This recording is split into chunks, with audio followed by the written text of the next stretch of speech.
নাইলা ঠোঁট চেপে ধরে হাসপাতালের ঘরে প্রবেশ করলো। বাবা, আমি তোমাকে চিকিৎসার জন্য বিদেশে পাঠানোর পরিকল্পনা করছি। ডাক্তারও রাজি হয়েছেন। তোমার শারীরিক অবস্থার উন্নতি হলে আর বিদেশে সব কিছু গুছিয়ে উঠলেই আমি তোমার আর রেনের যাওয়ার টিকিট কেটে দেব। নাইলা জানিয়ে দিল।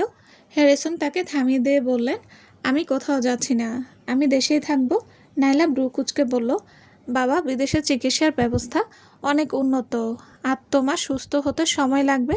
হ্যারিসন তার কথা কেটে বলে উঠলেন, আমাদের বিদেশ পাঠিয়ে দিয়ে তারপর তুমি কি করার প্ল্যান করছো? তুমি কি একাই সাওনারদের সাথে লড়াই করবে? নাইলা চোখ নিচু করে শান্ত গলায় উত্তর দিল, না। তুমি তো আমাকে আগে বলেছিলে এসব আর না বাড়াতে। তাহলে তুমি এখনও সাওনারদের সাথে কেন জড়িয়ে আছো? হ্যারিসন টেবিলের উপর হাত দিয়ে আঘাত করলেন। রেগে গিয়ে নাইলার দিকে তাকালেন।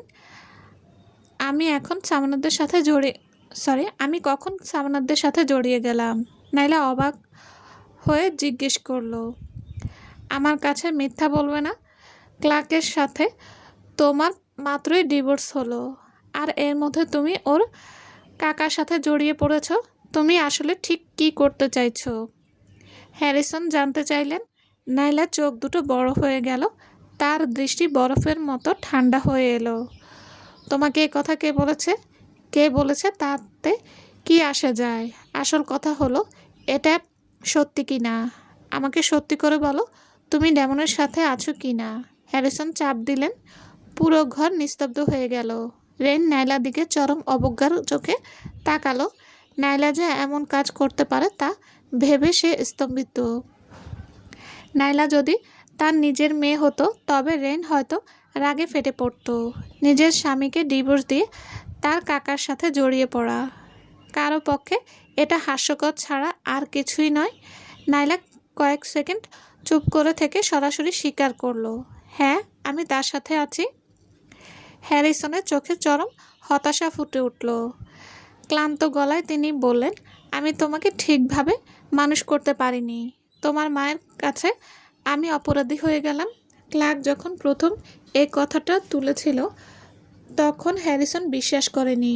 ভেবেছিলেন নাইলা কখনো এমন কিছু করবে না। কিন্তু এখন নাইলা নিজেই স্বীকার করার তিনি আর নিজেকে সান্ত্বনা দিতে পারলেন না। বাবা, আমি জানি তুমি এখন এটা বুঝতে পারবে না। তুমি শুধু তোমার সুস্থতার দিকে নজর দাও। আমাকে নিয়ে চিন্তা করতে হবে না। নাইলা বলল। তার এমন অনুশোচনাহীনতা মনোভাব দেখে হ্যারিসন দাঁতে দাঁত চেপে বললেন, ওর সাথে এখনই সব সম্পর্ক শেষ করো। তা না হলে আমি বিদেশে যাব না, আর কখনো তোমার মুখও দেখব না। অবিশ্বাস্যে নাইলার চোখ ঝাপসা হয়ে এলো। সে স্বভাববশত এক পা পিছিয়ে গেল। বাবা, আমি ভেবেছিলাম তুমি অন্যদের চেয়ে আলাদা হবে, কিন্তু আমি ভুল ছিলাম। তুমিও ঠিক সামরাদের মতোই। কান্না ভেজা কণ্ঠে বলল সে। রেন তাচ্ছিল্য করে বলল, নাইলা, কড়া কথা বলছি বলে মনে কিছু নিও না। ডেমনের সাথে জড়িয়ে তোমার কি লাভ হবে? তুমি শুধু নিজের কষ্টের মুখে ঠেলে দিচ্ছ। তুমি নিশ্চয়ই ভাবছ না যে সে। নাইলা ঠান্ডা গলায় তার কথা থামিয়ে দিয়ে বলল, কড়া কথা মনে হলে বলার দরকার নেই। সর্বোপরি আপনি তো আমার মা নন, তাই আমাকে শাসন করার অধিকারও আপনার নেই। হ্যারিসন তার সাথে সাথে তাকে একটি চড় মারলেন। মুহূর্তের মধ্যে ঘরটা একদম নিস্তব্ধ হয়ে গেল। তার হাতটা সামান্য কাঁপছিল। তিনি গভীর হতাশায় বললেন, রেন শুধু তোমার ভালোর জন্য বলেছে। সে তোমার মা না হতে পারে, কিন্তু তবুও সে তোমার একজন অভিভাবক। তার সাথে তুমি এভাবে কথা বলো কি করে? নাইলা মাথা নিচু করে রইল। তার লম্বা চুলগুলো মুখে অমনের অভিব্যক্তি ঢেকে গেল। গালের সেই তীব্র ব্যথার চেয়ে হ্যারিসনের মুখের কথাগুলো তাকে হাজার গুণ বেশি কষ্ট দিল। সে বাবার দিকে তাকিয়ে ধীরে ধীরে বলল, আমি তোমাদের বিদেশে যাওয়ার টিকিটের ব্যবস্থা করে দেব। তোমরা যাবে কি যাবে না সেটা তোমাদের ব্যাপার। যেহেতু তুমি আমাকে আর দেখতে চাও না, তাই আমিও আর কখনো ফিরে আসব না। কথাগুলো বলেই নাইলা ঘুরে দাঁড়িয়ে দ্রুত ঘর থেকে বেরিয়ে গেল। হ্যারিসন তাকে ডেকে থামাতে চাইলেন, কিন্তু শেষ পর্যন্ত তার মুখ দিয়ে কোনো শব্দ বের হলো না। অনুশোচনায় কষ্ট পেয়ে তিনি দু হাতে মুখ ঢেকে ফেললেন। নিজের করা কাজ আর বলা কথাগুলোর জন্য তার নিজেরই আফসোস হতে লাগলো। তিনি তো তাকে রক্ষা করতেই চেয়েছিলেন, কিন্তু তার নিজের কথাগুলোই মেয়েকে এত বড় আঘাত দিয়ে বসলো। রেন দীর্ঘশ্বাস ফেলে মৃদুস্বরে বলল, হ্যারিসন, নিজেকে দোষ দিও না। এতে তোমার কোনো ভুল নেই, সব আমার ভুল। আমি যদি ওসব কথা না বলতাম তবে নাইলার সাথে তোমার সম্পর্কটা এমন হতো না। হ্যারিসন চুপচাপ মাথা নিচু করে রইলেন। কী উত্তর দেবে বুঝতে পারলেন না।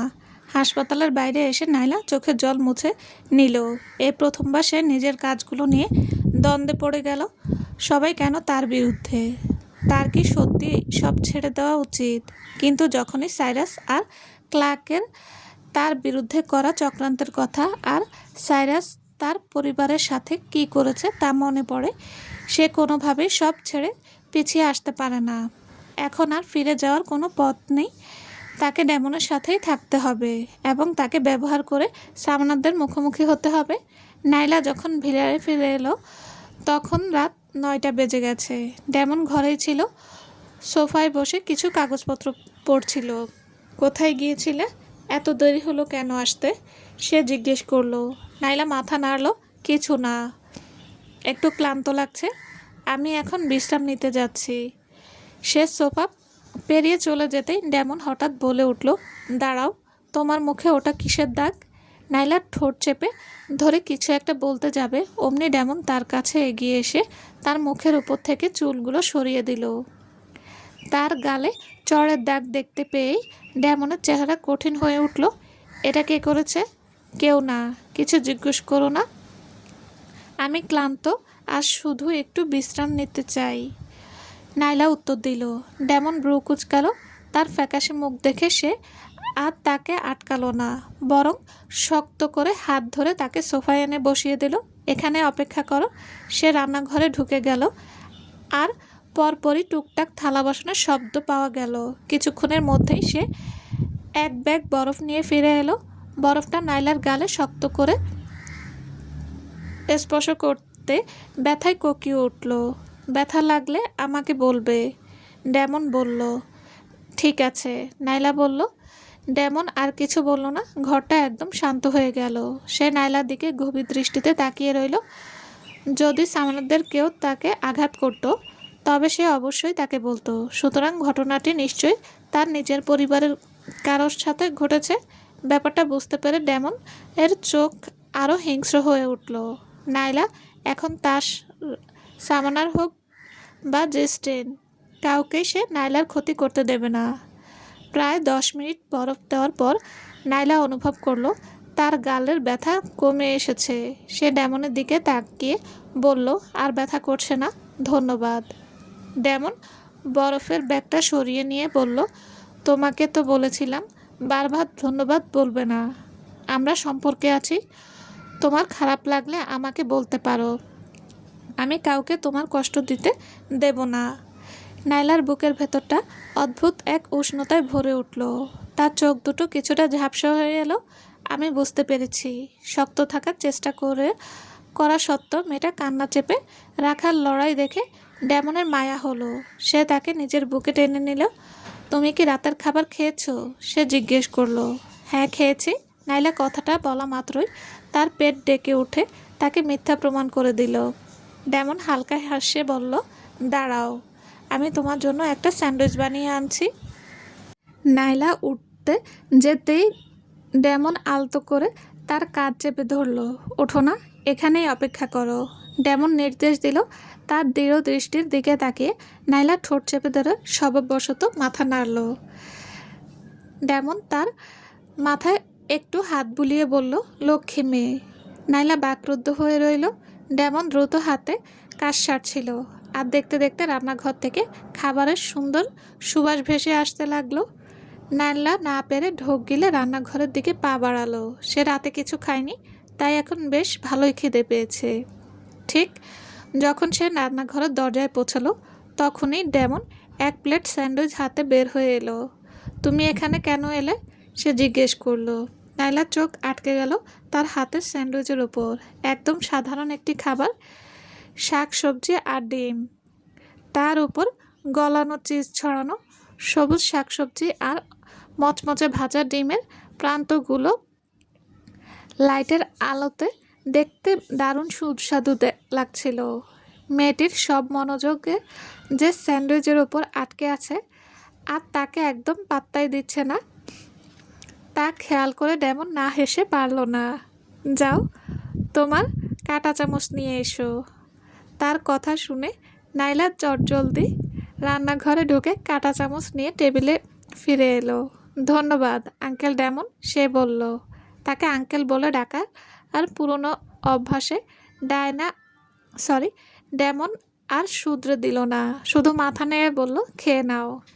নাইলা স্যান্ডউইচে এক কামড় বসাতেই তৃপ্তিতে স্বতঃস্ফূর্তভাবে তার চোখ বুজে এলো। দারুণ দারুণ হয়েছে, সে চিৎকার করে উঠল। আস্তে খাও, কেউ তোমার খাবার কেড়ে নিচ্ছে না, আর মুখ পুড়ে ফেলো না, ডেমন সতর্ক করলো। নাইলা মাথা নাড়ল, তার খাওয়ার গতি কমানোর কোনো লক্ষণ দেখা গেল না। 10 মিনিটেরও কম সময়ে সে পুরো প্লেটের স্যান্ডউইচ শেষ করে ফেলল। এক টুকরো গুঁড়ো পড়ে রইল না। কাঁটা চামচটা নামিয়ে রাখার পরও তার মনে হচ্ছিল পেটটা যেন পুরোপুরি ভরেনি। আঙ্কেল ডেমন, তুমি এত সুন্দর রান্না করতে পারো কি করে? সে জিজ্ঞেস করলো। সে ভেবেছিল হয়তো খাবারটা মুখে দেওয়ার মতো হবে না, কিন্তু ডেমনের রান্না চমকে দেওয়ার মতো ভালো ছিল। এমন আরেক প্লেট পেলে সে অনায়াসে খেয়ে ফেলতে পারত। আমি শুধু এরকম সাধারণ টুকটাক কিছু জিনিসই বানাতে পারি, সে উত্তর দিল। নাইলা কিছু বলার আগে টেবিলে রাখা ডেমনের ফোনটা কেঁপে উঠল। সে ফোনটা তুলে ধরে কথা বলল আর গম্ভীর গলায় ঠান্ডা সুরে বলল, আমি এখনই আসছি। ফোনটা রেখে সে নাইলার দিকে ফিরল। কোম্পানিতে একটা ঝামেলা হয়েছে, আমাকে একটু বেরোতে হচ্ছে। তুমি আগেই শুয়ে পড়ো, আমার জন্য অপেক্ষা করো না। কিন্তু তোমার পিঠের আঘাতটা, নাইলা বলতে শুরু করলো। আমি সাবধানে থাকবো, সে তাকে আশ্বস্ত করলো। ডেমন দ্রুত বের হয়ে যেতেই নাইলার ঠোঁট কামড়ে ধরল, তার চোখে উদ্বেগের ছাপ। সে উঠে রান্নাঘরে থালা বাসন ধুয়ে মুছে রেখে নিজের শোবার ঘরে ফিরে এলো। যখন সে গোসল সেরে শুতে যাবে, ঠিক তখনই রেনের কাছ থেকে একটা বার্তা এলো। নাইলা, তোমার বাবা আজ যা করেছে তা শুধু রাগের মাথায় করেছে, কিছু মনে নিও না। আমি বিদেশে যাওয়ার ধারণাকে সমর্থন করি। সব কিছু গোছানো হয়ে গেলে আমাকে বলো, আমি আর তোমার বাবা যে কোনো সময় যেতে রাজি আছি। নাইলা একদম নিষ্প্রিয় মুখে স্ক্রিনের দিকে তাকিয়ে রইল। রেনের বিদেশে যাওয়ার এই ব্যাকুলতা সম্ভবত সামানাদের প্রতিশোধের ভয় থেকে। এটা অস্বাভাবিক কিছু নয়। শেষ পর্যন্ত নাইলা তো আর তার সৎ মেয়ে, আর রেন নিশ্চয়ই কোনো ঝামেলায় জড়াতে চায় না। বেশ কিছুক্ষণ চুপ থেকে নাইলা কেবল একটি সংক্ষিপ্ত ঠিক আছে লিখে পাঠালো এবং তারপর চ্যাটটি মুছে ফেললো। এদিকে নাইলার কাছ থেকে এই উত্তর পেয়ে আশ্বস্ত হয়ে রেন দ্রুত অন্য একটি নাম্বারে ডায়াল করলো। গ্যাব্রিয়েল, আমি আর হ্যারিসন খুব শীঘ্রই ম্যারিস্টে আসছি, সে ঘোষণা দিল। ফোনের ওপাশ থেকে এক গভীর যুবকের কণ্ঠ ভেসে এলো। মা, তোমরা হঠাৎ কেন আসছো? হ্যারিসনের বিদেশে চিকিৎসা দরকার। আমি নাইলাকে বলবো তোদের বাড়ির কাছাকাছি কোনো হাসপাতালের ব্যবস্থা করতে, যাতে আমি তোকে আর হ্যারিসন দুজনকে দেখাশোনা করতে পারি, সে জবাব দিল। কিছুক্ষণ নীরবতা শেষে গ্যাব্রিয়েল হ্যাকেটর কণ্ঠ আবার শোনা গেল। নাইলা আজকাল কেমন আছে? রেন দীর্ঘশ্বাস ফেলে বলল, আর বলো না, মেয়েটা ক্লার্ককে ডিভোর্স দিয়েছে। আর তার উপর, তার কথা শেষ হওয়ার আগেই গ্যাব্রিয়েল মাঝে বাধা দিয়ে উঠল। তার ডিভোর্স হয়ে গেছে? তার ভেতরের অস্থিরতা না টের পেয়ে রেন ব্রুকুচকে বলল, হ্যাঁ, সব জটিল ব্যাপার। আমি ম্যাজিস্ট্রেটে আসি, তারপর তোকে সব গুছিয়ে বলবো। ঠিক আছে, গ্যাব্রিয়েল উত্তর দিল। আরও কিছুক্ষণ কথাবার্তা বলে রেন ফোন রেখে দিল। ম্যাজিস্ট্রেটে নিজের ছেলের সাথে দেখা করার কথা ভেবে তার মুখে হাসি ফুটে উঠল। সে আর হ্যারিসন একবার ম্যাজিস্ট্রেটে পৌঁছে গেলে নাইলা এখানে কি করছে না করছে তাতে তাদের কিছু যায় আসবে না। তার এখন একটাই কাজ, হ্যারিসন আর গ্যাব্রিয়েলের ঠিকঠাক দেখাশোনা করা। নাইলার কথা বলতে গেলে রেন কখনোই তাকে পরিবারের অংশ মনে করেনি। এতদিন যেটুকু ভদ্রতা সে দেখিয়েছে তা শুধুই হ্যারিসনের খাতিরে। এখন যখন নাইলা নিজেই তাকে আর সম্মান দিচ্ছে না, তখন তার পেছনে তোষামত করার কোনো দরকারও রেন দেখছে না। সামান্যদের বাড়িতে নাইলাকে নিজের ভিলায় নিয়ে যাওয়ার ডেমনের সিদ্ধান্তটা রিচার্ডকে রাগে একেবারে অন্ধ করে দিয়েছিল। অসভ্যতার একটা সীমা থাকে। সে কি সত্যি সামনার পরিবারের নামটা ধুলোয় মিশিয়ে দিতে চায়? রিচার্ড গর্জে উঠলেন। আইনজীবী পার্কার ফ্রেক্সটন এর কাছে এই চুপচাপ মাথা নিচু করে বসেছিলেন। তিনি কিছুক্ষণ আগে থানায় গিয়ে সাইরাসের সাথে দেখা করে এসেছে এবং জানেন যে পুলিশ যথেষ্ট তথ্য প্রমাণ জোগাড় করে ফেলেছে। তাই এই মুহূর্তে সাইরাসকে জামিনে বের করে আনা প্রায় অসম্ভব। রিচার্ড নিজের লোকদের নির্দেশ দিয়েছিলেন নাইলাকে খুঁজে বের করার জন্য এবং আজ রাতেই তার মুখোমুখি হওয়ার পরিকল্পনা করেছিলেন। কিন্তু নাইলা ডেমনের ভিলায় উঠে গেছে শুনে তিনি বুঝলেন ডেমনের অজান্তেই নাইলার সাথে দেখা করা সম্ভব নয়, যা তার বিরক্তি আরও বাড়িয়ে দিল। ক্যান কেঁদে কেঁদে লাল হওয়া চোখ মেলে রিচার্ডের দিকে তাকালো। বাবা, সাইরাস কি কখনো এরকম কষ্টে থেকেছে? আমাদের যে কোনো উপায়ে ওকে বের করে আনতে হবে। ও যত বেশি দিন ভেতরে থাকবে সামনাদের জন্য ততটাই খারাপ করবে। রিচার্ড তার দিকে এক বরফ শীতল দৃষ্টি হানলেন। আমাকে মনে করিয়ে দিতে হবে না। হতাশায় তার মুখ অন্ধকার হয়ে এলো। পরিস্থিতি শুধু সামনার পরিবারকেই প্রভাবিত করছে না, সামনার গ্রুপের ব্যবসায়িক সম্পর্কের জন্য হুমকি হয়ে দাঁড়িয়েছে। যদিও সামানাররা আপাতত কেলেঙ্কারিটি চেপে রাখতে পেরেছে, তবে এটি যে আর ছড়াবে না তার কোনো গ্যারান্টি নেই।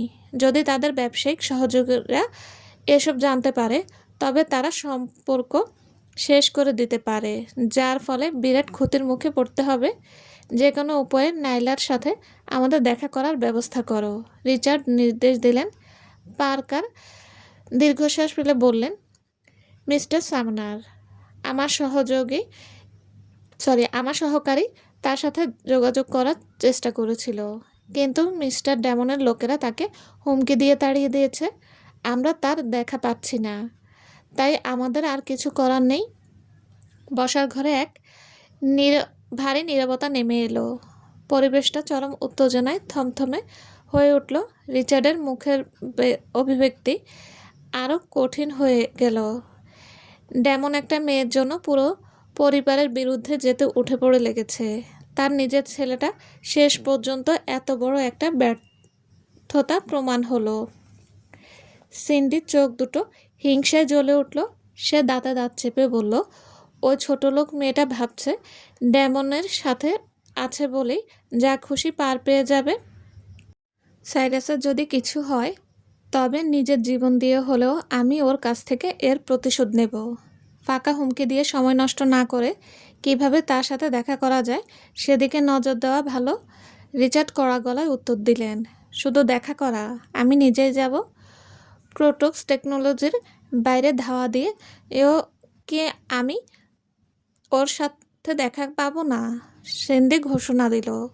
ডেমনের সাথে সবেমাত্র ঝামেলা হওয়াতে রিচার্ড তাদের মধ্যকার বিরোধ আর বাড়াতে চাইছিলেন না। এই পরিস্থিতিতে সিন্ডি নিজে গিয়ে খারাপ মানুষ সেজে কাজটা করলে বরং ভালোই হয়। যাই হোক, নিজের স্বামীর জন্য কিছু করা তো তারই দায়িত্ব। তাহলে যা বলে সেটাই করো। তার সাথে দেখা হলে যে কোনো উপায়ে যেন সে ক্ষমা প্রার্থনার চিঠিতে সই করে, সেই ব্যবস্থা করো। রিচার্ড বললেন, চলবে। আসসালামু আলাইকুম। গল্পটি কেমন লেগেছে প্লিজ জানাবেন। আর হ্যাঁ, অবশ্যই লাইক কমেন্ট করবেন। আর যারা এখনও আমার চ্যানেলটি সাবস্ক্রাইব করেননি তাদের বলছি, প্লিজ সবাই চ্যানেলটি সাবস্ক্রাইব করে দেবেন। ভালো থাকবেন সবাই। আল্লাহ হাফেজ।